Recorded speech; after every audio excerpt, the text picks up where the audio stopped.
हथवा में लिहे बाबा पियर जनेउआ, खोजै लागे दुलरु दामाद जी।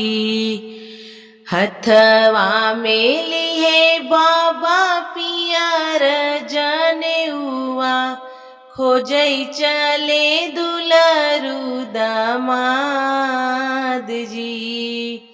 कब तू गया बाबा कब तू आया, कैसन खोजल्या दामाद जी। कब तू गया बाबा कब तू आया, कैसन खोजल्या दामाद जी। भोरे हम गए बेटी संजवा के आए, सावर रंग खोजले दामाद जी। भोरे हम गए बेटी संजवा के लौटे, सावर रंग खोजले दामाद जी। इतनी बचन सुनी बेटी हो कवन सिंह, नयना से ढूढ़े लागे आस जी। इतनी बचन सुनी बेटी हो कवन सिंह, नयना से ढूढ़े लागे आस जी। किया कम भई बेटी अनधन सोनवा, किया कम सोलहो सिंगार जी। कवने गुनहिया से चुके मोरी बेटी, नयना न ढूढ़े लागे आस जी। कवन गुनहिया से चुके मोरी बेटी, नयना से ढूढ़े लागे आस जी।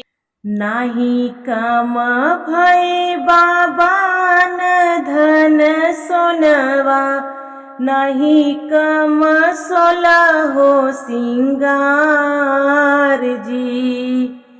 एक ही गुनहिया से चुक्या मोरे बाबा, स्वामी सावर हम गोर जी। एक ही गुनहिया से चुक्या मोरे बाबा, स्वामी सावर हम गोर जी। इतनी बचन सुने बाबा हो कवन सिंह, बेटी के लागे समझाव जी। इतनी बचन सुने बाबा हो कवन सिंह, लागे बेटी के समझाव जी।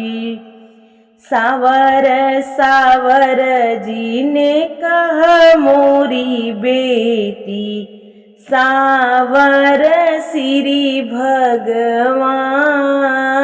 जी।